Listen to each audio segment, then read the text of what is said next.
se inscreva no canal e clica no gostei. Humberto Eco. O nome da Rosa 3. Assim é, disse o abade. E não era claro se confirmava as palavras de Guilherme ou dava razão a si próprio com as razões que Guilherme tinha tão admiravelmente produzido. Mas como consegui saber que não havia água aos pés de nenhuma vidraça? Pois que me haveis dito que soprava o austro, e a água não podia ser impelida contra as janelas que se abrem ao oriente. Não me tinham dito bastante das vossas virtudes, disse o abade. E tendes razão, não havia água. E agora sei por quê. As coisas passaram-se como dizeis. E agora compreendeis a minha angústia. Já teria sido grave se um dos meus monges se tivesse manchado com o abominável pecado do suicídio. Mas tenho razões para pensar que outro se manchou com um pecado igualmente terrível. E se fosse só esse? E antes de mais, porque um dos monges, na abadia há muitas outras pessoas, estribeiros, cabreiros, servos. Claro, é uma abadia pequena mas rica, admitiu com orgulho o abade. 150 servos para 60 monges. Mas tudo aconteceu no edifício. Ali,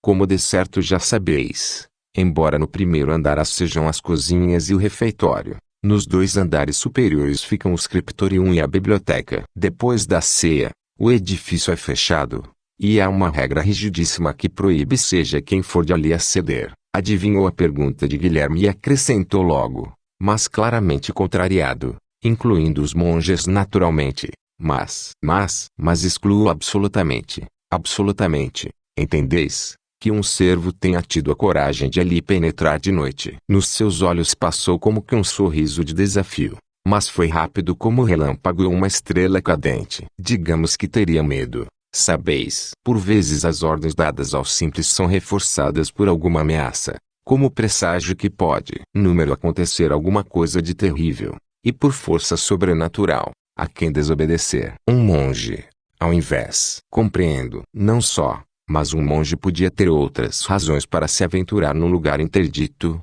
quero dizer, razões, como dizer, razoáveis, ainda que contrárias à regra. Guilherme apercebeu-se do mal-estar do abade e fez uma pergunta que talvez tivesse em mira desviar o discurso mas que produziu um mal-estar não menos grande. Falando de um possível homicídio, haveis dito e se fosse só esse? Que querias dizer? Disse isso. Pois bem, não se mata sem uma razão, por mais perversa que eu seja. E tremo a ideia da perversidade das razões que podem ter levado um monge a matar um confrade. Aqui está. É assim. Não há mais nada. Não há mais nada que eu vos possa dizer. Quereis dizer que não há mais nada que vós tenhais poder para dizer? Por favor, frade Guilherme. Irmão Guilherme. E o abade acentuou tanto frade como irmão. Guilherme corou vivamente e comentou: Eris sacerdos in aeternum. Obrigado, disse o abade. Ó Senhor Deus, que mistério terrível afloraram naquele momento os meus imprudentes superiores, impelido um pela angústia e outro pela curiosidade. Porque, noviço que se iniciava nos mistérios do santo sacerdócio de Deus, também eu, humilde criança, compreendi que o abade sabia alguma coisa, mas tinha ouvido sobre o segredo da confissão. Ele devia ter sabido dos lábios de alguém qualquer pormenor pecaminoso que podia ter relação com o trágico fim de Adelmo. Por isso, pedia talvez a frade Guilherme que descobrisse um segredo de que ele suspeitava sem poder revelá-lo a ninguém, e esperava que o meu mestre fizesse luz com as forças do intelecto sobre tudo quanto ele devia envolver em sombra por força do sublime império da caridade. Bem, disse então Guilherme, posso fazer perguntas aos monges. Podeis. Posso andar livremente pela abadia. Confiro-vos essa faculdade. Investir-me-eis desta missão coromonachis, esta noite mesmo. Começarei hoje porém, antes que os monges saibam do que me haveis encarregado. E além disso desejava muito, e não é a menor razão da minha passagem por aqui, visitar a vossa biblioteca, de que se fala com admiração em todas as abadias da cristandade. O abade levantou-se quase de um salto, com o rosto muito tenso. Podeis andar por toda a abadia, disse-vos. Não certamente pelo último andar do edifício, na biblioteca. Porque devia ter-vos explicado primeiro, e pensava que o soubesseis. Vós sabeis que a nossa biblioteca não é como as outras. Sei que tem mais livros do que qualquer outra biblioteca cristã. Sei que ao lado dos vossos armários de Bobilde pomposa, de Clotilde Fleury parecem o quarto de uma criança que mal se tem iniciado no ábaco. Sei que os 6.000 códices de que se orgulhava Nova Walesa há mais de 100 anos são pouco ao lado dos vossos, E talvez muitos deles estejam agora aqui. Sei que a vossa abadia é a única luz que a cristandade pode opor às 36 bibliotecas de Bagdade, aos 10.000 códices do vizir Ibn al-Alcami, que o número das vossas bíblias iguale os 2.400 Corões de que se orgulha o Cairo, e que a realidade dos vossos armaria e luminosa evidência contra a soberba lenda dos infiéis que há anos afirmavam, íntimos como são do príncipe da mentira, que a biblioteca de Trípoli era rica de 6 milhões de volumes e habitada por 80.000 comentadores e 200 escribas. Assim é, sejam dados louvores ao céu. Sei que dos monges que vivem entre vós muitos vêm de outras abadias dispersas por todo o mundo, uns por pouco tempo, para copiarem manuscritos impossíveis de encontrar em outros lugares e para os levarem depois para as próprias sedes, não sem vos terem trazido em troca algum outro manuscrito que vós copiareis e inserireis no vosso tesouro, e outros por longo tempo, para que ficarem por vezes até a morte,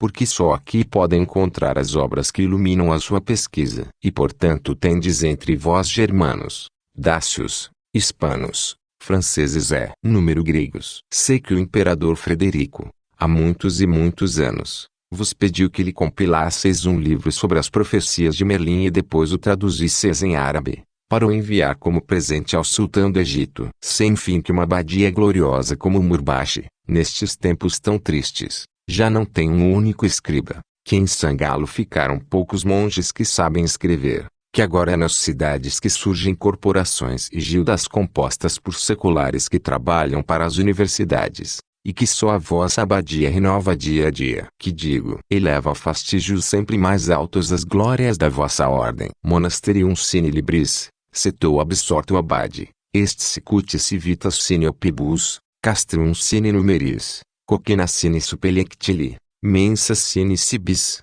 hortus sine herbis, pratum sine floribus, arbor sine foliis. E a nossa ordem, crescendo em torno ao duplo mandamento do trabalho e da oração, foi luz para todo o mundo conhecido, reserva de saber, salvação de uma doutrina antiga que ameaçava desaparecer em incêndios, saques e terremotos, forja de nova escrita e incremento da antiga.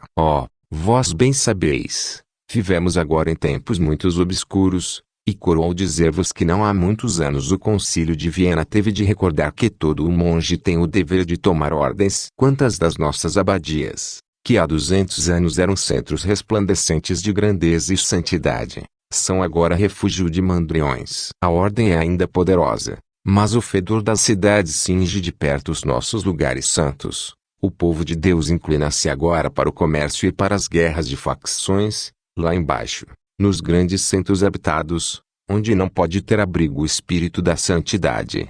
Não só se fala, que aos leigos não se poderia pedir outra coisa, mas já se escreve em língua vulgar, e oxalá que nenhum destes volumes jamais possa entrar nas nossas muralhas. Fonte de heresia. Como se torna fatalmente pelos pecados dos homens, o mundo está suspenso à beira do abismo, penetrado pelo mesmo abismo que o abismo invoca. E amanhã, como afirmava Honório, os corpos dos homens serão mais pequenos que os nossos, tal como os nossos são mais pequenos que os dos antigos. Mundus senescit. Ora, se Deus confiou à nossa ordem uma missão, ela é de se opor a esta corrida para o abismo, conservando, repetindo e defendendo o tesouro de sabedoria que os nossos pais nos confiaram. A divina providência ordenou que o governo universal, que no princípio do mundo era no Oriente, à medida que o tempo se avizinha se deslocasse para o Ocidente, para nos avisar que o fim do mundo se aproxima, porque o curso dos acontecimentos já atingiu o limite do universo. Mas enquanto não acabar definitivamente o milênio,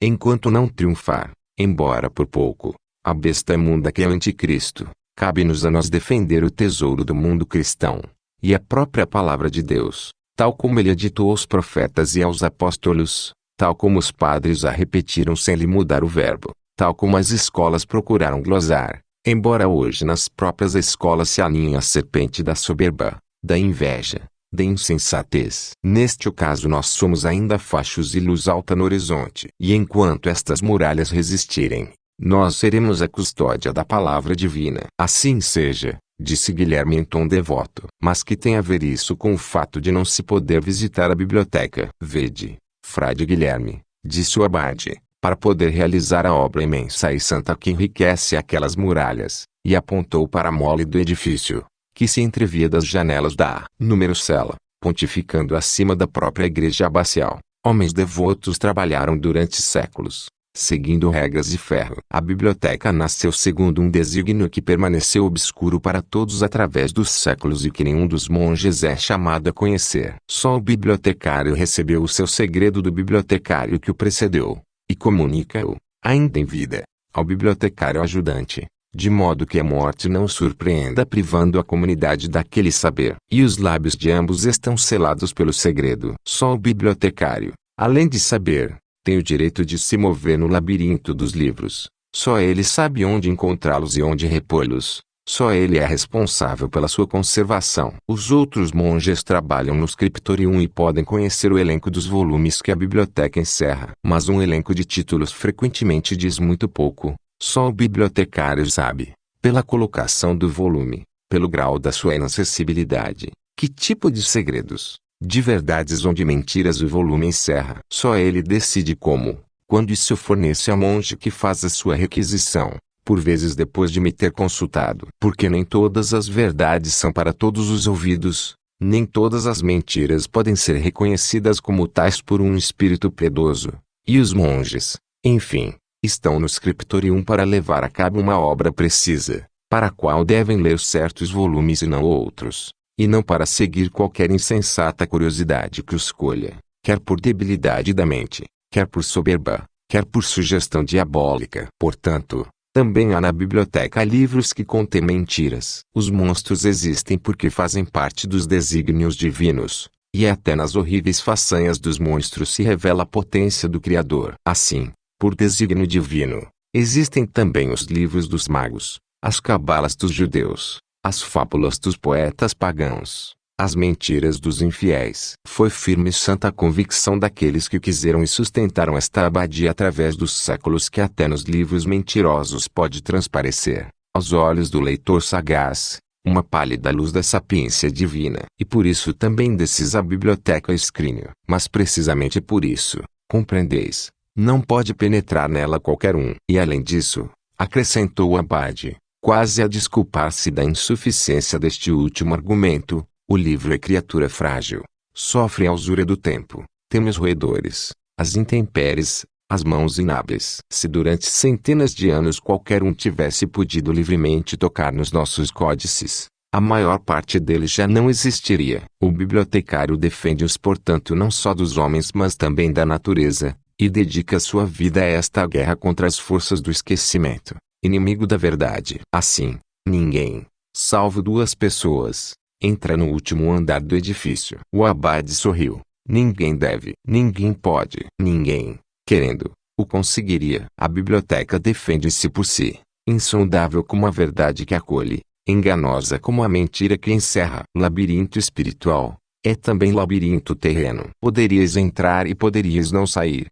Dito isto, queria que vos adequasseis às regras da abadia. Mas vós não excluístes que Adelmo pode ter se precipitado por uma das janelas da número biblioteca. E como posso raciocinar sobre a sua morte se não vir o lugar em que podia ter início a história da sua morte? Frade Guilherme, disse o abade em tom conciliador, um homem que descreveu meu cavalo Brunello sem ver e a morte de Adelmo sem dela saber quase nada não terá dificuldade em raciocinar sobre lugares a que não tem acesso. Guilherme inclinou-se numa reverência. Sois sábio mesmo quando sois severo. Como quiserdes. Se acaso fosse sábio, sê-lo-ia porque sei ser severo, respondeu o abade. Uma última coisa, pediu Guilherme. O Bertino está aqui. Espera-vos. Encontrá-lo-eis na igreja. Quando? Sempre. Sorriu o abade. Sabeis que, embora muito douto, não é homem para apreciar a biblioteca. Considera uma tentação do século. Está quase sempre na igreja a meditar, a rezar. Está velho? Perguntou Guilherme, hesitando. Há quanto tempo não o vedes? Há muitos anos. Está cansado, muito desligado das coisas deste mundo. Tem 68 anos. Mas creio que tem ainda o espírito da sua juventude. Vou já procurá-lo. Agradeço-vos. O abade perguntou-lhe se não queria unir-se à comunidade para almoçar, depois de sesta. Guilherme disse que tinha acabado de comer, e muito confortavelmente, e que preferia ver imediatamente o Bertino. O abade despediu-se. Ia sair da cela quando se elevou do pátio um uivo lancinante, como de pessoa ferida de morte. a que se seguiram outros lamentos igualmente atrozes. "O que é?" perguntou Guilherme, desconcertado. "Nada", respondeu o abade, sorrindo. "Nesta época estão a matar os porcos. Um trabalho. Número para os porqueiros. Não é deste sangue que deveis ocupar-vos." Saiu, e não deu razão à sua fama de homem avisado. "Porque na manhã seguinte, mas refreia a tua impaciência, minha língua petulante, porque no dia de que falo,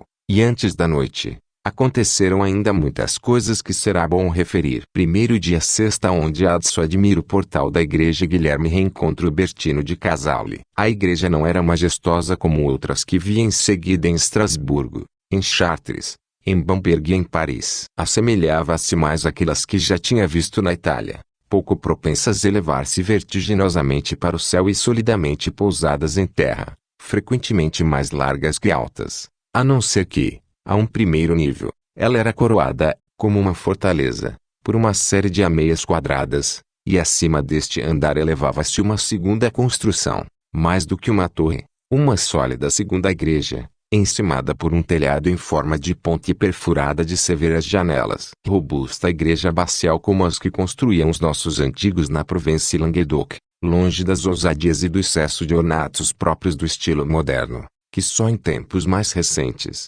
creio, se tinha enriquecido sobre o coro, com uma agulha ousadamente apontada para a abóbada celeste. Duas colunas direitas e polidas enquadravam a entrada, que aparecia à primeira vista como um único grande arco, mas das colunas partiam dois contrafortes que, coroados por outros e múltiplos arcos, conduziam o olhar, como no coração de um abismo, para o verdadeiro e autêntico portal, que se entrevia na sombra, encimado por um grande tímpano, sustentado aos lados por dois pés direitos e ao centro por um pilar esculpido, que subdividia a entrada em duas aberturas, defendidas por portas de carvalho reforçadas de metal. Àquela hora do dia, o sol pálido batia quase a pique sobre o telhado e a luz caía obliquamente sobre a fachada sem iluminar o tímpano, de modo que, passadas as duas colunas, nos achamos logo debaixo da abóbada quase silvestre das arcadas que partiam da sequência de colunas menores que proporcionalmente reforçavam os contrafortes. Habituados finalmente os olhos à penumbra, logo o mudo discurso da pedra historiada, acessível como era imediatamente à vista e à fantasia de qualquer um, porque pictura e estilacurum literature, fulminou meu olhar e mergulhou-me numa visão de que ainda hoje a custo minha língua consegue falar. Vi um bono colocado no céu e alguém sentado no bono. O rosto do sentado era severo e impassível, os olhos arregalados e dardejantes sobre uma humanidade terrestre que chegara ao fim da sua aventura, os cabelos e a barba majestosos que lhe caíam sobre o rosto e o peito como as águas de um rio, em ribeiros todos iguais e simetricamente bipartidos. A coroa que usava na cabeça era rica de esmaltes e de gemas. A túnica imperial cor de púrpura dispunha-se-lhe em amplas volutas sobre os joelhos, tecida de bordados e rendas em fios de ouro e de prata. A mão esquerda, pousada sobre os joelhos, segurava um livro selado. A direita elevava-se em atitude não. Número 6 de bênção ou de ameaça. O rosto era iluminado pela tremenda beleza de um nimbo cruciforme e florido, e vi brilhar em torno do bono e sobre a cabeça do sentado um arco-íris de esmeralda. Diante do bono, sob os pés do sentado, corria um mar de cristal, e em torno do sentado, em torno do bono e sobre o bono 4 animais terríveis vi, terríveis para mim que os olhava extasiado, mas dóceis e dulcíssimos para o sentado, a quem cantavam louvores sem descanso. Ou melhor, nem todos se podiam dizer terríveis, porque me pareceu belo e gentil o homem que à minha esquerda, e à direita do sentado, estendia um livro. Mas, do lado oposto, pareceu-me horrenda uma águia, de bico dilatado, plumas hirtas dispostas em loriga, garras pulsantes, grandes asas abertas. E aos pés do sentado, por baixo das duas primeiras figuras, outras duas, um touro e um leão, cada um dos dois monstros apertando entre as garras e os cascos um livro, com o corpo voltado para o exterior mas a cabeça para o bono, como torcendo o dorso e o pescoço num ímpeto feroz, flancos palpitantes, as patas de animal que agonize, as faces escancaradas, as caudas enroladas e retorcidas como serpentes e terminando na ponta em línguas de fogo. Ambos alados, ambos coroados por um nimbo, apesar da sua aparência formidável não eram criaturas do inferno, mas do céu, E se pareciam tremendas era porque rugiam em adoração do vindouro que julgaria os vivos e os mortos. Em torno do Bono, ao lado dos 4 animais e sob os pés do sentado, como vistos a transparência sob as águas do mar de cristal, enchendo a quase todo o espaço da visão, compostos segundo a estrutura triangular do tímpano, elevando-se de uma base de 7 mais 7, depois a 3 mais 3 e depois a 2 mais 2, ao lado do Bono, estavam 24 velhos, em 24 pequenos tronos, revestidos de vestes brancas e coroados de ouro. Um tinha na mão uma viola, outro uma taça de perfumes, e só um tocava, todos os outros arrebatados em êxtase, com o rosto voltado para o sentado, a quem cantavam louvores, os membros também eles contorcidos como os dos animais, de modo que pudessem todos ver o sentado, não de modo bestial mas sim com movimentos de dança estática, como deve ter dançado Davi em torno da arca, de modo que, onde quer que estivessem as suas pupilas, contra a lei que governava a estatura dos corpos, convergissem para o mesmo ponto fulgurante. Oh, que concerto de abandonos e de impulsos, de posições antinaturais e no entanto graciosas naquela mística linguagem de membros miraculosamente libertados do peso da matéria corpórea, signata a quantidade infundida de nova forma substancial, como se o sagrado tropel fosse batido por um vento impetuoso, sopro de vida, frenesi de deleite, júbilo de aleluia transformado prodigiosamente, de som que era, e imagem. Corpos e membros habitados pelo Espírito, iluminados pela revelação, perturbados os rostos pelo espanto, exaltados os olhares pelo entusiasmo, inflamadas as faces pelo amor, dilatadas as pupilas pela beatitude, fulminado um por uma deleitosa consternação, transido outro por um consternado deleite, um transfigurado pela admiração, outro rejuvenescido pelo gáudio, eles todos a cantar com a expressão dos rostos, com o panejamento das túnicas, com o aspecto e atenção dos membros, um cântico novo, os lábios entreabertos num sorriso de louvor perene. E sob os pés dos velhos, arqueados sobre eles e sobre o trono e sobre o grupo tetramorfo, dispostos em grupos simétricos, a custo distinguíveis um do outro, tanto a sapiência da arte os tinha número tornado todos mutuamente proporcionais, iguais na variedade e variados na unidade, únicos na diversidade e diversos na sua própria coadunação, em admirável congruência das partes com deleitável suavidade de tintas, milagre de consonância e concórdia de vozes dissemelhantes entre si, conjunto disposto como as cordas da cítara, consciente e conspirante continuada cognação por profunda e interna força própria para operar o unívoco no próprio jogo alternado dos equívocos, ornato e cotejo de criaturas irredutíveis umas às outras e umas às outras reduzidas, obra de amorosa conexão regida por uma regra celeste e mundana a um tempo, vínculo estável nexo de paz, amor, virtude, regime, potestade, ordem, origem, vida, luz, esplendor, espécie e figura, equidade numerosa resplandecente pelo reluzir da forma sobre as partes proporcionadas da matéria. Eis que se entrelaçavam todas as flores e as folhas e as gavinhas e os ramos e os corimbos de todas as ervas com que se adornam os jardins da terra e do céu, a violeta, o cítiso, o serpio, o lírio, o ligustro, o narciso, a colocásia, o acanto, o malobatro, a mirra e os opobálsamos. Mas enquanto a minha alma, arrebatada por aquele concerto de belezas terrenas e de majestosos sinais sobrenaturais, estava prestes a explodir num cântico de alegria, o olhar, acompanhando o ritmo proporcionado das rosáceas floridas aos pés dos velhos, caiu sobre as figuras que, entrelaçadas, formavam uma só com o pilar central que sustinha o tímpano. O que eram e que simbólica mensagem comunicavam aqueles 3 pares de leões entrelaçados em cruz transversalmente disposta, rompantes como arcos, fincando as patas posteriores no terreno e apoiando as anteriores no dorso do próprio companheiro, com a juba eriçada em volutas anguiturmes, a boca aberta num rosnar ameaçador, ligados ao próprio corpo do pilar por um molho, ou um ninho, de gavinhas. Para acalmar o meu espírito, como estavam postos talvez para mistrar a natureza diabólica dos leões e transformá-la em simbólica alusão às coisas superiores, dos lados dos pilares estavam 2 figuras humanas, tão desnaturadamente longas como a própria coluna e gêmeas de outras 2 que simetricamente, de ambos os lados, lhes ficavam de frente nos pés direitos historiados dos lados externos, onde cada uma das portas de carvalho tinha os seus estípites. Eram pois 4 figuras de velhos, por cujos parafernais reconheci Pedro e Paulo, Jeremias e Isaías, contorcidos também eles como num passo de dança, as longas mãos ossudas levantadas de dedos tensos como asas, e como asas as barbas e os cabelos movidos por um vento profético, as pregas das vestes longuíssimas agitadas pelas longuíssimas pernas dando vida a ondas e voltas, opostos aos leões mas da mesma matéria dos leões.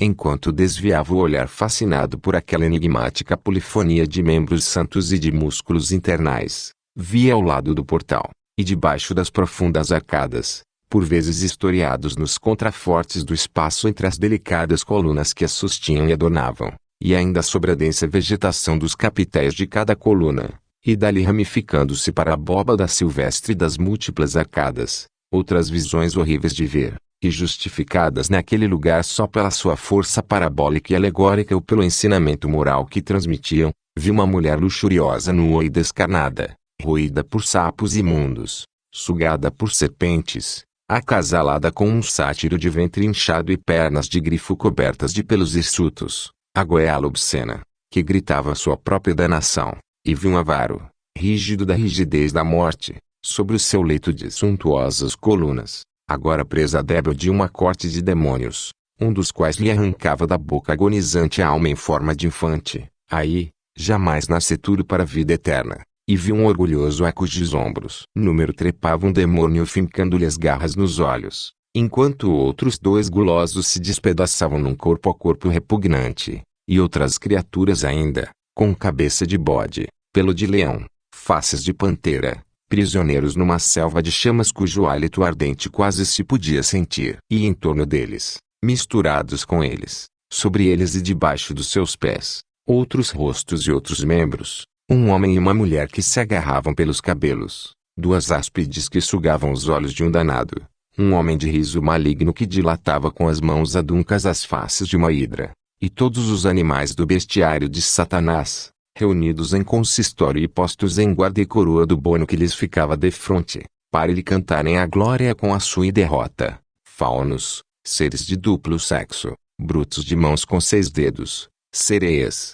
hipocentauros, górgonas, arpias, íncubos, dragontopóides, minotauros, linces, leopardos, quimeras, cenóperos e focinho de cão que lançavam fogo pelas narinas, dentotiranos, policaudados, serpentes peludas, salamandras, cerastas, quelídros, cobras, bicípedes de dorso armado de dentes, hienas, lontras, gralhas, crocodilos, hidropos de cornos em forma de serra, rãs, grifos, símios, cinocéfalos, leucrotos, mantícoras, abutres, parândros, doninhas, dragões, polpas, corujas, basiliscos, hipinalhos, prestérios, espectafigos, escorpiões, sáureos, cetáceos, cítalos, anfisbenas, jáculos, dipsádios, sardões, rémoras, polvos, moreias e tartarugas. Toda a população dos infernos parecia ter marcado encontro para fazer de vestíbulo, selva obscura, charneca desesperada da exclusão, aparição do sentado do tímpano, ao seu rosto promitente e ameaçador, eles, os vencidos do Armagedão, defronte a quem virá separar definitivamente os vivos dos mortos. E desfalecido, quase, por aquela visão, já sem saber se me encontrava num lugar amigo ou no vale do juízo final, aterrorizei-me, e a custo contive o pranto, e pareceu-me ouvir, ou ouvi deveras, a voz e vi as visões que tinham acompanhado a minha infância de noviço, as minhas primeiras leituras dos livros sagrados e as noites de meditação no coro de Melk, e no delíquio dos meus sentidos debilíssimos e debilitados ouvi uma voz potente como de tromba que dizia aquilo que vês escreve num livro que agora estou fazendo, e vi 7 lâmpadas de ouro e no meio das lâmpadas uma semelhante ao filho de homem, cingido no peito com uma faixa de ouro, alvos a cabeça e os cabelos com alva lã, os olhos como chama de fogo,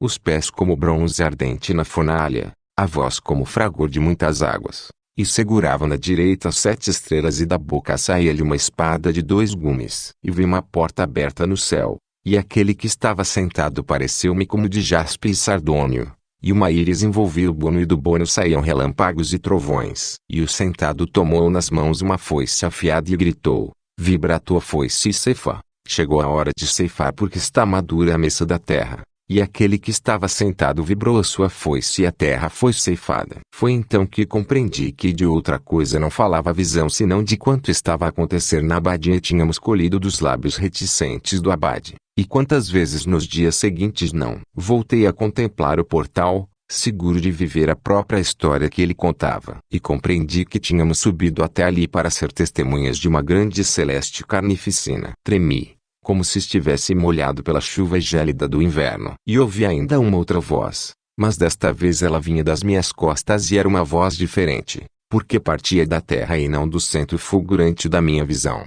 Ou melhor, despedaçava a visão, porque também Guilherme, número naquele momento apercebi-me da sua presença. Até então perdido também ele na contemplação, se voltava como eu. O ser que estava atrás de nós parecia um monge, embora a túnica suja e rasgada o fizesse assemelhar antes a um vagabundo, e o seu rosto não era diferente do dos monstros que tinha acabado de ver nos capitéis. Nunca me aconteceu na vida, como ao invés aconteceu a muitos dos meus confrades, ser visitado pelo diabo, mas creio que se ele me aparecesse um dia, incapaz por decreto divino de ocultar plenamente a sua natureza, mesmo quando quisesse fazer-se semelhante ao homem, ele não teria feições diferentes das que me apresentava naquele instante nosso interlocutor. A cabeça é raspada, não por penitência mas sim pela ação remota de algum viscoso eczema. A testa tão baixa que se ele tivesse cabelos na cabeça estes se teriam confundido com as sobrancelhas, que tinha espessas e revoltas. Os olhos eram redondos, de pupilas pequenas e movediças, e o olhar não sei se inocente ou maligno, e talvez ambas as coisas, a espaços e em momentos diversos. Não se podia falar de nariz a não ser porque um osso partia do meio dos olhos, mas, como se destacava do rosto, logo reentrava, não se tornando mais do que duas escuras cavernas, narinas dilatadas e cheias de pelos. A boca, unida às narinas por uma cicatriz, era larga e desajeitada, mais esticada à direita do que à esquerda, e entre o lábio superior, inexistente, e o inferior, proeminente e carnudo, emergiam com ritmo irregular dentes negros e aguçados como os de um cão. O homem sorriu, ou pelo menos assim julguei. Levantando o dedo como para admoestar, disse: penitência agite. Vide quando Draco Venturus este para roela a tua alma. A mortes este supernus. Reza que vem o Papa Santo para livrar-nos a mala de todas as peccata.